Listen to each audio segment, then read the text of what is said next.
Al inicio del mes de octubre, 125 alcaldes tomarán el poder en Jalisco y en los últimos días han presentado públicamente a sus respectivos equipos de trabajo. Por su parte, Movimiento Ciudadano administrará los recursos de aproximadamente el 60% de los habitantes en Jalisco. Para esto, el diario Milenio Jalisco presentó un análisis general del perfil de los personajes que están próximos a ocupar un cargo público, y hasta las preferencias de equipos de fútbol conocimos. 62 municipios serán gobernados por el Partido Revolucionario Institucional, mientras que Movimiento Ciudadano se encuentra en segundo lugar con 24 alcaldías. En tanto, el Partido Acción Nacional gobernará 17 municipios. Solo 5 mujeres obtuvieron un cargo, 2 de Movimiento Ciudadano y 1 de Coalición PAN-PRD, y 2 más del Partido Revolucionario Institucional. La edad de la mayoría de los alcaldes electos oscila entre los 30 y los 39 años. La edad promedio de los alcaldes de Jalisco es de 41 años, y el alcalde más joven en la entidad es Eric Rosendo Covarrubias Michel, del municipio de Jutla, con solo 24 años. Ya estamos de regreso aquí en Ángulos y como les decíamos antes de la pausa, pues vamos a hablar acerca de los nuevos alcaldes que entran en funciones esta semana y particularmente revisaremos los gabinetes de los de la zona metropolitana de Guadalajara. Para platicar acerca de ello tenemos el gusto de dar la bienvenida como cada lunes a Jorge Rocha. Bienvenido, Jorge. Hola, ¿cómo están? Muy buenas noches. Y también a Rodrigo Cornejo. Bienvenido, Rodrigo. Hola, buenas noches. Bueno, primero con esta información que, por cierto, recopiló bastante bien Milenio, ¿cuál es su primera lectura de lo que veremos a partir de esta semana en términos de gobiernos de municipios? Pues mira, yo creo que en general, digamos, si hacemos más que ahorita analizar los gabinetes, que entiendo lo vamos a hacer en un momento más, pero lo que vamos a tener es un gobierno claramente dividido en el estado de Jalisco, ¿no? Por un lado, aunque Movimiento Ciudadano va a gobernar solamente 24 municipios en número, pero representa más de la mitad de la población del estado. Y además va a ser la primera fuerza en el Congreso local, en el Congreso del Estado de Jalisco.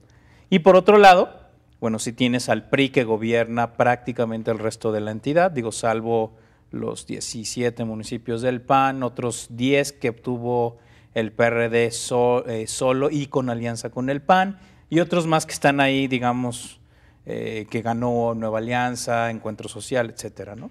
Pero en realidad ese es el gran panorama, ¿no? Lo que tenemos es un PRI que mantiene obviamente el gobierno del estado, junto con la mayoría de los municipios en número, pero no en población, versus a Movimiento Ciudadano, que va a gobernar estos 24 municipios, que son los que tienen mayor, digamos, cantidad de población, y por supuesto, entre los que están los que tienen mayor presencia política, y además como primera fuerza en el Congreso local.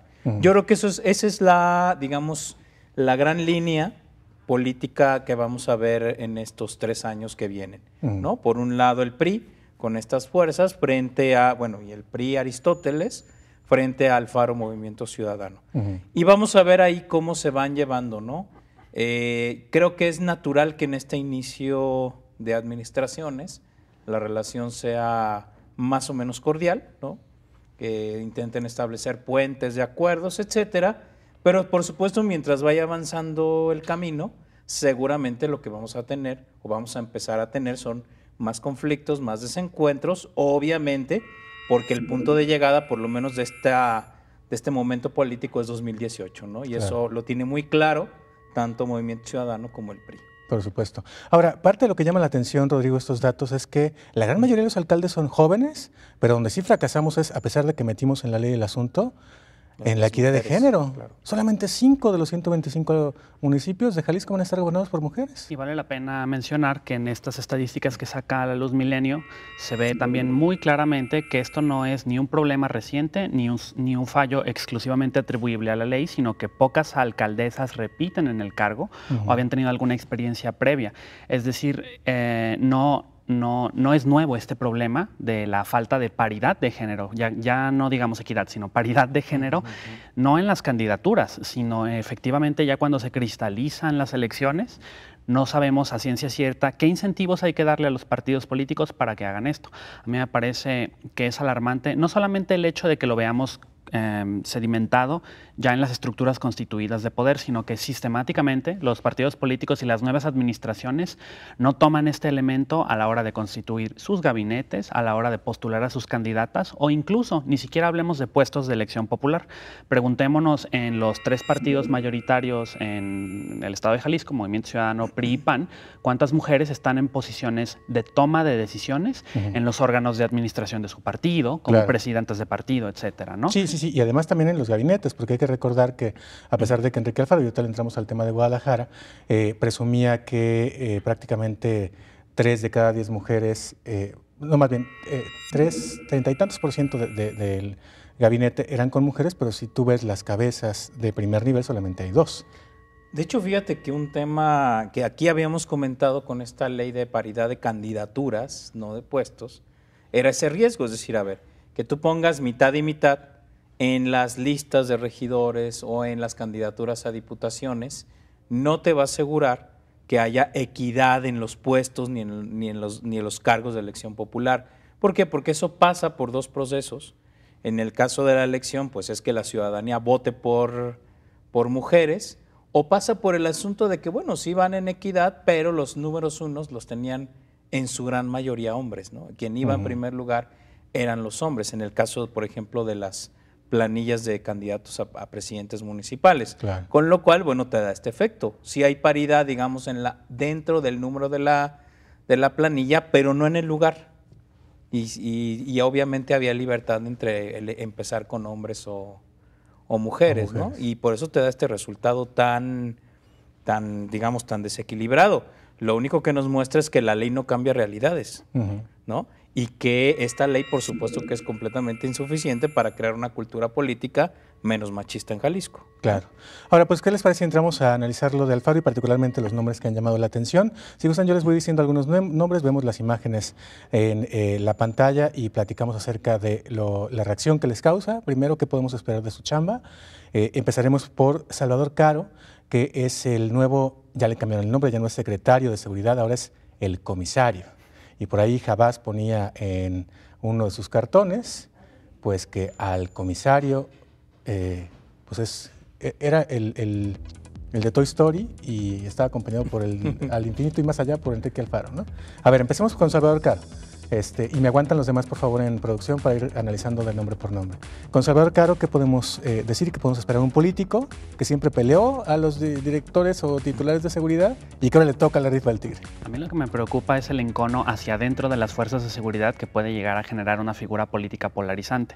Si bien él hizo insistencia e hincapié en que él tenía experiencia en asuntos de seguridad ciudadana, por así decirlo, básicamente de seguridad, lo que él perfila en las declaraciones al presentar el gabinete es una reconfiguración de cómo está y una purga de cómo están constituidas las fuerzas de seguridad en Guadalajara.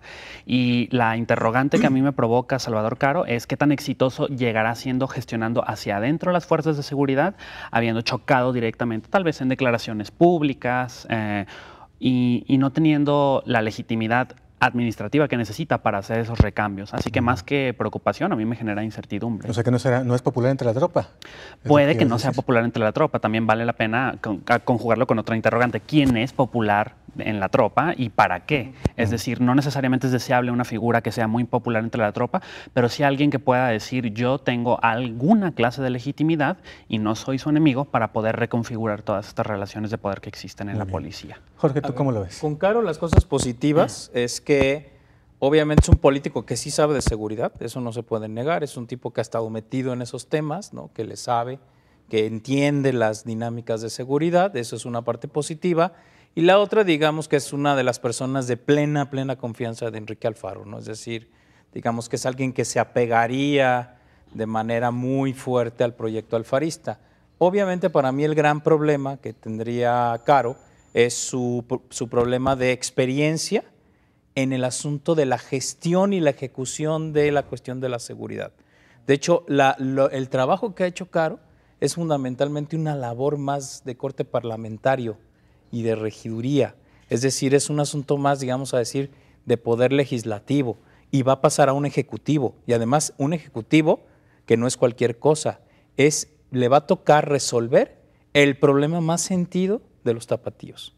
No sé si sea el problema más grande en términos reales, pero sí es el problema más sentido y donde la gente va a requerir de mayores resultados y más rápidos. Claro. Entonces, por supuesto que ese es un hándicap muy, digamos, muy problemático para el nuevo comisario. Bueno, ya con estas nomenclaturas, ahora que es comisario, digo, eso por supuesto que no cambia absolutamente nada.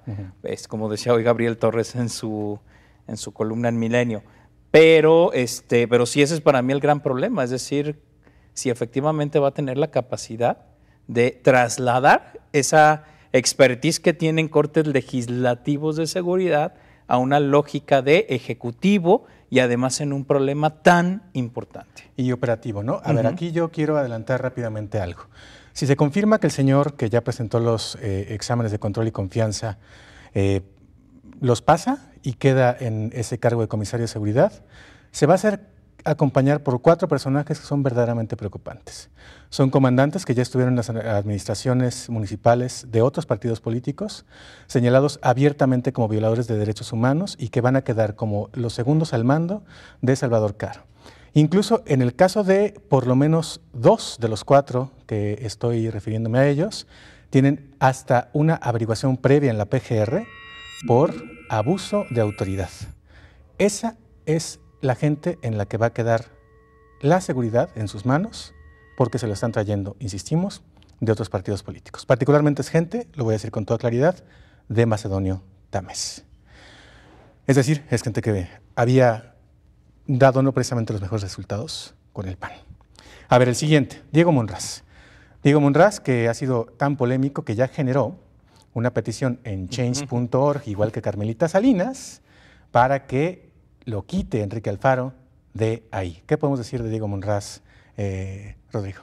Pues a mí me parece que parte de la promesa de Movimiento Ciudadano y este énfasis tan truculento que hacen en la palabra ciudadano es un gobierno que en teoría estaría abierto a la participación de personas ajenas al proceso político, menos cupular, menos corporativista.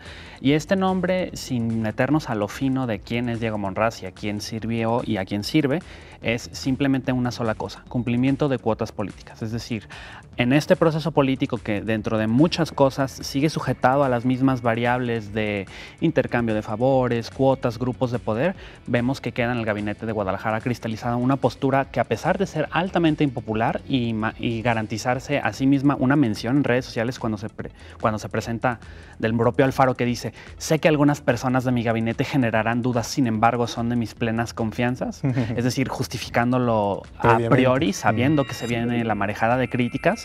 Esto nos hace entrever que fundamentalmente no se ha cambiado en esta selección de gabinete no solamente las formas de selección, sino los compromisos políticos que se adquieren previo a tomar el poder y que se cristalizan una vez que se toma el poder. El análisis de quién ha sido Diego Monraz y qué ha logrado y qué no ha logrado y a quién sirve, tal vez lo dejaríamos de un lado, pero esto sí pone en evidencia que las maneras o las prácticas políticas de al menos esta selección de gabinete no se diferencian fundamentalmente en nada de las de otros partidos políticos. Muy bien. Jorge, ¿tú cómo ves a Diego Monraz? Bueno, Diego Monraz, a ver, obviamente causa extrañeza porque es evidente que el voto de castigo en el municipio de Guadalajara no solamente fue para el PRI, sino también para el PAN. De hecho, recordemos que a pesar de tener un candidato que, digamos, no era un mal candidato como Alfonso Petersen, el PAN no logró ni siquiera 10 dígitos, pasar de un dígito de votación. Es decir, se queda en 8%. O sea, es obvio que hay un mensaje claro de la ciudadanía tapatía de que no quiere al PAN. Y por eso solamente le quedan dos regidores en el cabildo, ¿no? Con todo lo que eso significa. El que Alfaro ponga en este gabinete a Diego Monraz, que es alguien identificado claramente con el PAN y con el gobierno de Emilio González Márquez, me parece un despropósito político. La única justificación para poner a Diego Monraz ahí era que fuera un excelente gestor y administrador público. Pero, obviamente, en su gestión como secretario de Movilidad en su momento, creo que no dio esos resultados que justificarían su nombramiento. Muy bien. Pues vamos a una pausa. Después de la pausa platicamos y, bueno, hablaremos de otros personajes del gabinete de Enrique Alfaro y también de Pablo Lemus. Y bueno, de Diego Monraz nada más decir que va a ser el que le va a recoger la basura a usted, el que le va a podar los árboles, el que va a manejar los mercados, los tianguis, el que le va a checar que la carne del rastro esté bien matadita, etcétera, etcétera, etcétera. Los barrenderos, todo lo que tiene que ver con servicios municipales será su cargo, y ya vimos que no es precisamente pues lo que decía Jorge, un buen gestor. Vamos a la pausa, después de la pausa revisamos otros perfiles de los gabinetes que debutan esta semana.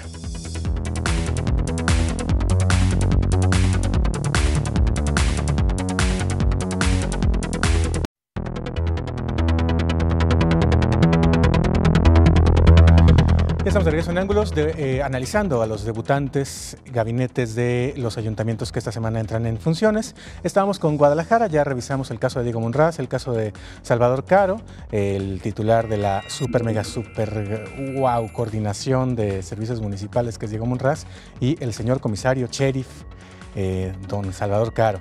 Ahora revisamos el caso de Enrique Ibarra, que es el secretario general del ayuntamiento y que se vaticina que cuando Alfaro se vaya a buscar algo en 2018 será el presidente municipal interino, Jorge. No, Enrique Ibarra, sin duda alguna, yo creo que es de los que le podemos poner paloma, ¿no? Es uno que viene de la trayectoria alfarista, es un operador político con muchísima experiencia, ¿no? Experiencia que adquirió, por cierto, en el PRI. PRI, claro, ¿no? Que refinó en el el PRD, y que ahora, digamos, va a terminar de cristalizar en el Movimiento Ciudadano, pero sin duda que es un político de vieja guardia, ¿no? Que sabe guardar las formas, que es un buen negociador.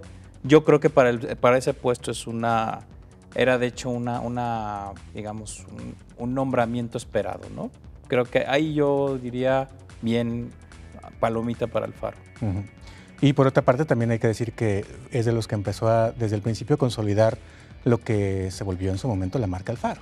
Así es, a mí me parece que también remitiéndome a los procesos lógicos, tradicionales de la selección de gabinetes, también sigue siendo un proceso que se enmarca así, es decir, la selección anterior, la de Diego Monraz, fue un cumplimiento de cuotas, es simplemente una extensión lógica de uno de los ideólogos o creadores de un proyecto de largo aliento, de hace más de una década, que ahora por fin encuentra un espacio en el poder constituido.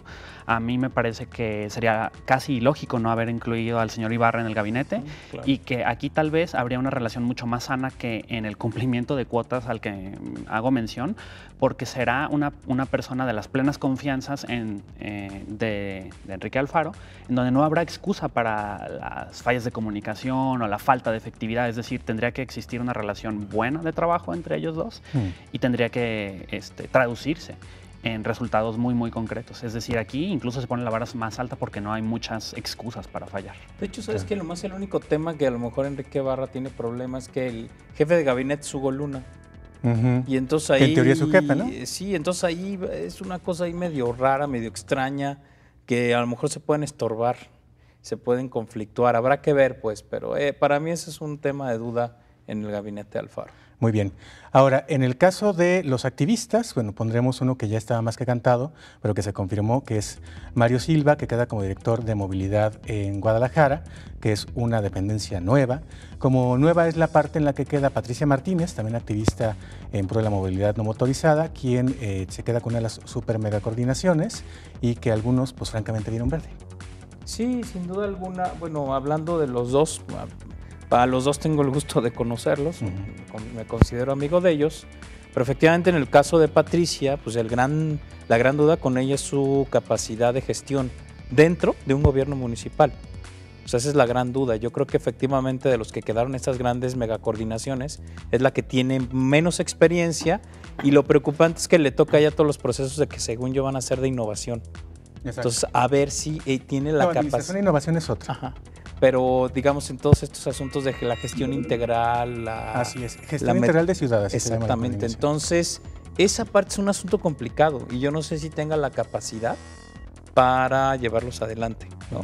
Y en el caso de Mario, pues bueno, la gran pregunta es a ver si es cierto, aunque la evidencia empírica dice lo contrario, que los activistas que se van al gobierno luego sí pueden cambiar las cosas desde adentro. Hemos visto que a lo mejor hacen caminar algunos asuntos, pero que al final los gobiernos terminan más o menos igual, ¿no? Esa es la experiencia y la evidencia empírica, que estos activistas no terminan de cambiar. Y que los activistas funcionan mejor fuera del gobierno por la presión que realizan y que lamentablemente ahora nos estamos quedando prácticamente sin activistas. Lo que hay que decir es que los perfiles que en 2009 estaban en el movimiento de anulista y en los movimientos de, ¿cómo se llama?, de movilidad. Una agenda política distinta también. Prácticamente ahora todos están en gobierno. Con huesito, ¿verdad? Exacto. Digo, nomás para irnos un poquito más atrás. Claro. Y la movilidad sigue colapsada. Ese es el gran problema. Exacto. Habría que decir que no solamente es porque los gobiernos sean resistentes al cambio. La práctica política de un activista social o de un activista de un sectorial, por así decirlo, es decir, de un solo tema, es fundamentalmente diferente a las dinámicas que hay en el poder constituido. Es decir, no es que no solamente no bastan las buenas intenciones, sino que realmente un activista que... Concedámosle los siguientes supuestos al activista genérico que hace la transición de activismo a gobierno. En primer lugar, buenas intenciones. En segundo lugar, inteligencia para resolver problemas y capacidad técnica. Y en tercero, que relativamente no tiene ningún compromiso. Es decir, no es un corrupto en potencia, al menos no tan fácilmente como un político de carrera. El problema es que al llegar a gobierno no solamente se enfrentas con las fricciones externas, como lo decía Jorge, la capacidad de gestión, de dónde vienen los recursos, de dónde hay que sacar partidas presupuestales, sino que aparte hay elementos intangibles en las negociaciones políticas con los que los activistas realmente no cuentan y no se enfrentan en su entorno, es decir, cosas que no se dicen pero que están en el aire, estas fricciones de a ver quién es el peso pesado más importante y la jefatura de cuál, aspiraciones políticas enormes en donde los activistas se encuentran con un entorno en el que hay una ambición política enorme e incluso ellos de no tenerla son mucho más víctimas que transformadores de estos procesos. A mí me parece que no es satanizable a priori que ellos participen en gobierno, pero sin embargo siempre nos dejan el mismo escenario. Se hace la transición a gobierno y ¿dónde están aquellos que pugnan por una modificación de cómo funcionan los gobiernos en general? Es decir, cómo elegimos a nuestros funcionarios, si les podemos revocar mandato. Eso se queda como tabla en blanco y ese es el peligro más grande. No solamente que no cambien, sino que abandonan una trinchera que es fundamental que exista. Claro. De hecho, fíjate, es que aquí el gran problema es ese, ¿no? Este discurso recurrente que tenemos desde el 95, de que, bueno, la gente que se cambia de trinchera va a cambiar las cosas desde dentro.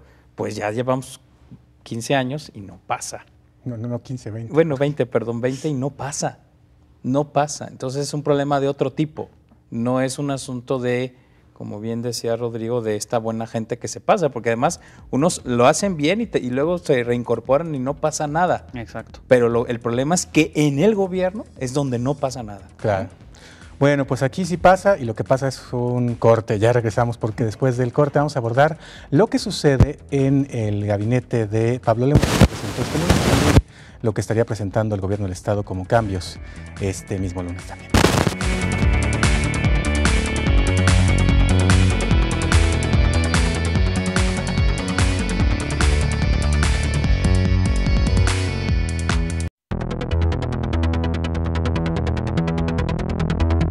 Estamos de regreso en Angos y nos queda solamente un solo bloque para analizar lo que sucede en Zapopan, así que les propongo que hagamos un ping-pong, ¿no? Y que cada uno analice uno de sus perfiles. Primero veremos el caso de Roberto Alarcón Estrada, que es el comisario de seguridad con Pablo Lemus, un hombre que había sido parte de la Policía Federal, ¿no, Jorge? Sí, efectivamente, es parte de la Policía Federal. Digo, a mí lo que me denota este nombramiento es que MC no tenía gente para seguridad, que están importando gente que ya estaba o que ya había tenido experiencia en otros puestos. La verdad es que no tengo mayores referencias, pero si hiciéramos una evaluación de lo que ha hecho la Policía Federal en términos de seguridad, pues el señor no tendría las credenciales. Sí, pero el otro análisis sería que trae la venia de la presidencia, ¿no? Pues esa sería una, pero yo digo, o sea, para mí el asunto fundamental son resultados, ¿no? Y no trae esa competencia, ¿no? Este señor. Juan José Frangé Saade, ex titular de Coparmex, queda también en el gabinete de Pablo Lemus, que también es expresidente de la Coparmex, hay que recordarlo. Y él es justamente el jefe de gabinete, que en su momento estuvo hasta con las Chivas, ¿no? El Frangé. Sí, exacto, fue vicepresidente, no nada más de las Chivas, sino también de Tecos, de varios equipos de fútbol. Me parece que uno más incluso aparte de Tecos. En Leones sí, se le mencionaba que se venía para acá, ¿no? Como asesor, sí. Sí, el señor Frangé es un empresario de trayectoria en el estado de Jalisco y es prominente en la comunidad empresarial. Y de nuevo me remitiré a mi expresión inicial. No solamente esto, sino varias selecciones son cumplimiento de cuotas y en este sentido, al ser el señor Pablo Lemus un empresario antes que un político, ahora transformado en un servidor público, sí hay compromisos adquiridos, a pesar de que en el perfil de Twitter del señor Lemus diga sin militancia partidista alguna, ni ahora ni nunca. Eso no es garante de absolutamente nada. Al contrario, habría que analizar, incluso si nos vamos al nivel nacional, qué sucede en los casos en los que el poder empresarial o financiero logra conquistar estos puestos públicos. Exactamente. Si nos hacemos un pase de lista por ejemplo, las propuestas que el Bronco ha hecho en Monterrey para llenar con espacios claves de su gabinete, vemos que los mayores corporativos como FEMSA, como ILSA, como varios corporativos muy, muy grandes de Monterrey, han estado candidateando personas para cumplir puestos en ese gabinete. Lo mismo aquí, pero un poco menos elaborado. Es decir, aquí no escogimos nadie al señor Frangi, pero él va a ser el jefe de gabinete. Y tal vez lo único que a mí me dice esto también es, de nuevo, la capacidad de gestionar actores políticos siendo alguien ajeno a la dinámica política tradicional. Ahora, ahí les pregunto, conflicto de interés, porque a ver, estoy pensando, Pablo Lemus es empresario y tiene empresas que tienen sede en Zapopan. Diego Monraz tiene negocios en Zapopan, Alejandro Hermosillo tiene negocios en Guadalajara, Frangé tiene negocios en la zona metropolitana de Guadalajara, y ellos son los que dan las licencias para esos negocios. ¿Eso no se llama conflicto de interés? Pues habría que ver si se cumple este compromiso que han dicho de primero liberar su 3 de 3, es decir, su declaración patrimonial, su declaración de conflicto de intereses y su declaración fiscal. Y si lo hacen de manera exhaustiva, a mí me parece que sí vamos a tejer varios hilos en términos de quién debería de tomar, ni siquiera que pueda, quién debería de tomar ciertas decisiones en términos de padrón y licencias, en términos de desarrollo inmobiliario, en términos de otorgamiento de cambios de uso de suelo, etcétera, etcétera. O de multas, si es que cometen alguna exactamente. falta, ¿no? Ese es el gran peligro de que los grandes capitales entren al poder constituido sin controles y contrapesos. Mira, fíjate que el gran tema, y yo creo que nadie se puede sorprender, aunque luego algunos sueñan un poco de más, pero era obvio que Lemus iba a traer a empresarios a su gabinete, ¿no? O sea, claro. Está Frangé, está el de promoción económica, está creo que el tesorero, es decir, es obvio que iba a traer empresarios. ¿Por qué? Porque ese es su sector natural, es su sector de confianza, sí. ¿no? O sea, no iba a traer gente de otro lugar, eso era un poco risible los que pensaran que no iba a suceder así. A mí el gran riesgo que veo en estos nombramientos es que terminemos con Zapopan SADCB. Ese es para mí el gran riesgo, que se tome una lógica extremadamente empresarial en el municipio de Zapopan y entonces que volvamos a los mismos problemas de siempre, ¿no? En un municipio donde tenemos, yo creo que las brechas de mayor desigualdad en zona metropolitana. Entonces, más bien, fíjate, el gran reto es que va a ser un gabinete donde hay empresarios que van a tener que forzosamente resolver el tema de pobreza. Muy bien. Ese es para mí el gran reto. Claro. Ahora, veíamos ya en la pantalla a Adriana Romo, que en su momento, bueno, ella va a ser la Contralora y en su momento formó parte de la Conducef, fue la delegada aquí en Jalisco de la Conducef y también de la Profeco. Y en general, pues sus cuentas no es que fueran las mejores, ¿no? Pero entregaba buenas cuentas.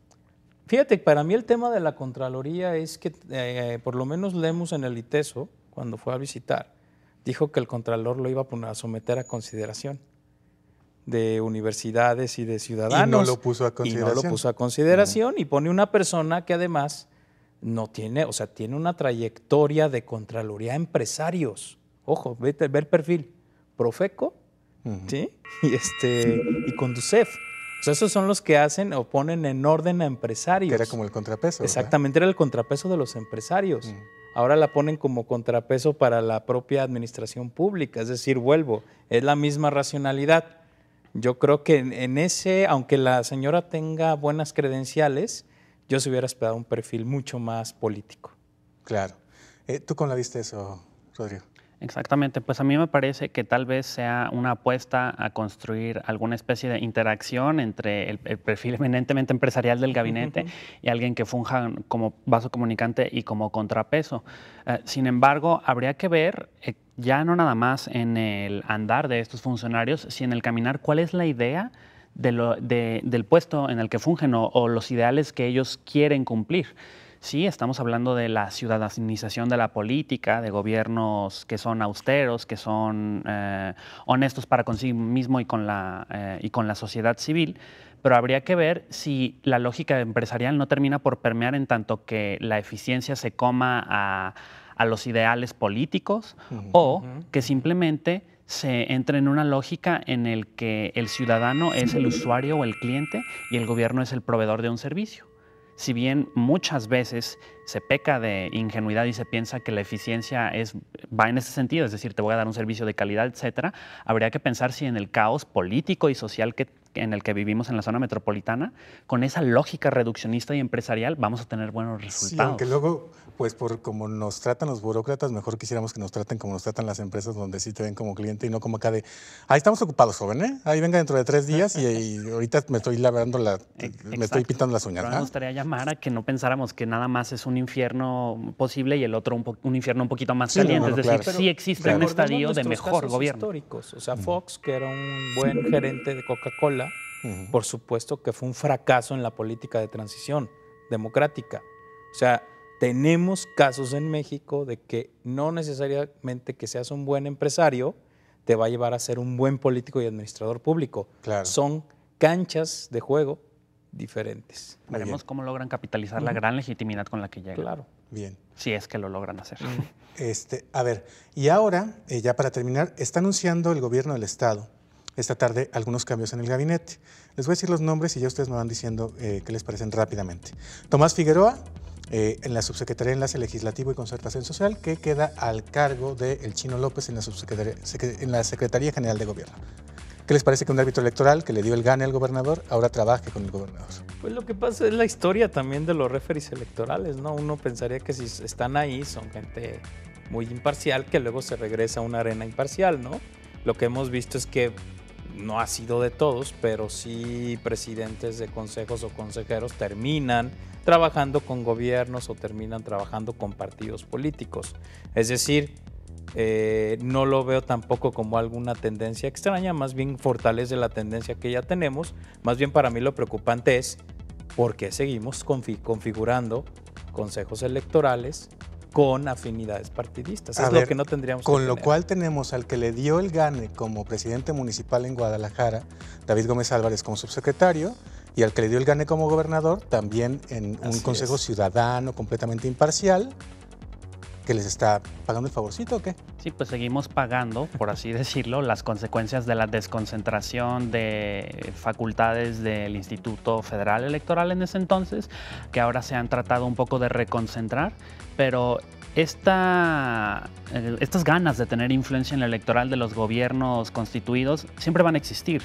Tal vez dejaríamos de darnos tantos topes contra la pared si lográramos cristalizar en la ley una especie de congeladora electoral, es decir, que si un funcionario va a tratar de fungir como una especie de árbitro imparcial, que imparcialidad total es casi imposible, debería de tener algún contrapeso legal o político muy fuerte para que entrara a la congeladora y no pudiese participar de un gobierno al que validó formal o electoralmente y que no pudiese participar, por ejemplo, como consultor privado tampoco para dar información pública a empresas privadas que puedan hacer uso electoral de ella. Claro. Y a ver rápidamente otros que pueden resultar polémicos. Alberto Mora, un político de carrera, hijo de un exalcalde de Guadalajara, al Sistema Jalisciense de Radio y Televisión. Pues híjole, tiene un encargo enorme que es que quienes hemos incluso participado en los espacios informativos de C7 vimos con un desencanto tremendo y un coraje de que lo poco que se había avanzado en términos de una radiodifusora y una televisora estatal, sin tantos cortes partidistas, no solamente se revirtió, sino que el director anterior de Radio y Televisión, Sergio Ramírez Robles, destruyó cualquier pretensión de que C7 iba a ser un medio, dejen ustedes ciudadano, relativamente imparcial. Y si no se toman pasos adicionales para tratar de revertir esto que hizo que C7 se tiñera por completo de rojo PRI, yo pensaría en que tendríamos que hacer algo fuerte desde las trincheras ciudadanas para revertir esa decadencia de C7. O sea que no entendieron absolutamente nada, ¿no? Si había un perfil político, no precisamente en manos de un político en C7, ahora hay un perfil completamente político, lo cual puede hacer que esperemos un medio oficialista. No, sin duda alguna. Yo creo que hay pocas esperanzas de que se rompa esta tendencia que desea Rodrigo. Bueno, yo sí quisiera señalar nomás de los nombramientos. En esta esquina, Mauricio Gudiño en la CIOP, y en esta otra esquina, Mario Silva. No, pero lo de Mauricio Gudiño no se confirmó, ¿eh? ¿No? Andaba el run, pero perfecto. Parece que se lo guardó para para después, ¿no? Bueno. Habremos de ver si lo rescata. A la que sí rescata, el gobernador es a Edith Rivera, que corrió hace unos días Servando Sepúlveda de la Secretaría de Movilidad, y ahora la acomodan en el Injalrezo, y a Alma Salas, que también habían movido por ahí de un puesto hace unos días, se queda en el Instituto del Adulto Mayor. Esos fueron los cambios que anunció, además de Hugo Michel como subsecretario de Finanzas, que había quedado vacío una vez que subieron el que estaba en esa subsecretaría, y queda arriba un académico del CUSEA de la Universidad de Guadalajara. Una política de reciclaje buenísima, ¿no? Que estaría bueno que se utilizara en la recolección de basura más que en el gabinete estatal. Exacto. Pero bueno. Bueno, y eso lo podemos decir de los dos, ¿verdad? De los alfaristas y de los priistas. Eso denota que no hay cuadros políticos. Claro. Bueno, pues nos vamos. Muchas gracias, Jorge. Gracias. Muchas gracias, Rodrigo. Muchas gracias. Y gracias a ustedes. Quédense ahora en Canal 44 aquí en Guadalajara, el 31.2 en Los Ángeles. Hasta la próxima. Pásenla muy bien.